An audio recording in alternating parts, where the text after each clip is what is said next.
A young man boards a crowded city bus. He is middle class, educated, and carries a belt packed with explosives, ball bearings, and rat poison. He waits for the bus to fill, finds a seat, and shatters his world and everyone in it with the press of a button. Our immediate response is to provide secular excuses for the carnage.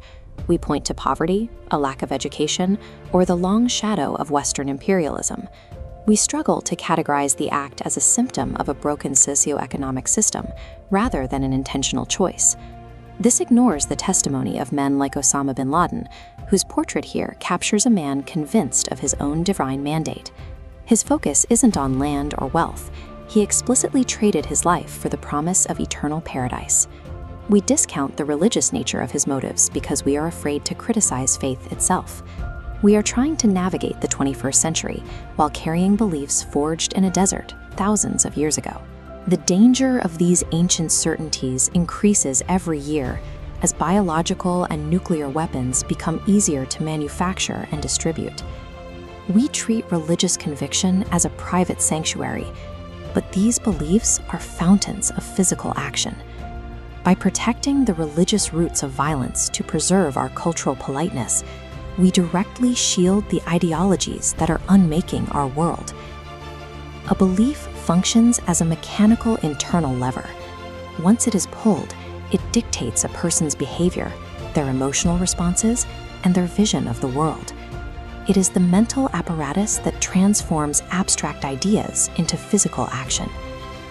Within the logic of extremism, killing is perfectly rational. If you genuinely believe the creator of the universe demands the death of heretics to ensure your eternal survival, then violence becomes a moral necessity. The action follows the logic of the belief with zero friction. We often claim these individuals are twisting their holy texts. In reality, the most violent actors are often the ones reading their books with the most literal precision. They are not inventing new commands. They are following the ones already on the page. Scriptural literalism provides a faithful execution of the ancient text. It treats the Word of God as an engineering manual, where the resulting atrocities are the intended product of following the assembly instructions to the letter. This Torah scroll contains the specific commands found in the book of Deuteronomy. It instructs the faithful to stone family members to death if they attempt to worship other gods. It leaves no room for pity or symbolic interpretation. The Quran creates an equally rigid division between the believer and the infidel. It offers martyrdom as a mechanical shortcut to paradise, allowing the believer to bypass the interrogation of the grave and proceed directly to a reward of eternal bliss. This Kick Polio poster in a Nigerian clinic stands behind a stark reality. In 2005, religious figures ruled the vaccine was a conspiracy. They rejected medical evidence in favor of religious dogma, allowing the disease to reinfect thousands of children. This rejection of reason isn't unique to the sacred. The totalitarian regimes of the 20th century functioned using exactly the same psychological machinery as these absolute religions. These communist manifestos represent a secular attempt at absolute dogma. Movements like communism replaced God with the state, relying on unquestionable texts to justify purges. The true poison is unquestionable authority. Placed beyond rational criticism, any text can justify the unthinkable. Any ideology that demands we ignore evidence to preserve its authority simply becomes a factory for human tragedy. It engineers a world where mass murder can be categorized as a holy or political duty. We currently operate under two different sets of rules. We demand strict, peer-reviewed evidence for our medicine and our technology, yet we grant an total exemption to religious faith.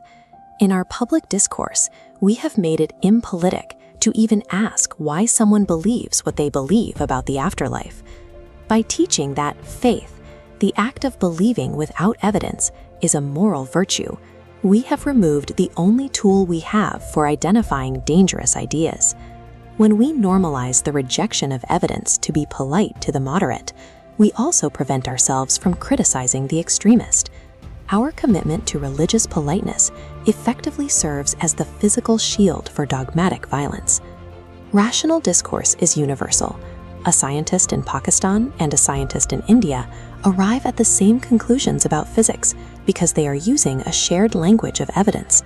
But there is no such thing as a Christian gravity or a Muslim calculus. The sign at this border gate warns that movement beyond this point is prohibited, reflecting a division that is fueled by competing myths. Both India and Pakistan are armed with nuclear weapons, yet their conflict is sustained by a theological disagreement that cannot be solved through evidence or conversation. To ensure our survival, we must strip absolute dogma of its cultural immunity. We have to reach a point where faith without evidence disgraces anyone who claims it. Our descendants will look back on our religious preoccupations with disgust, unless our myths kill us before that future can arrive.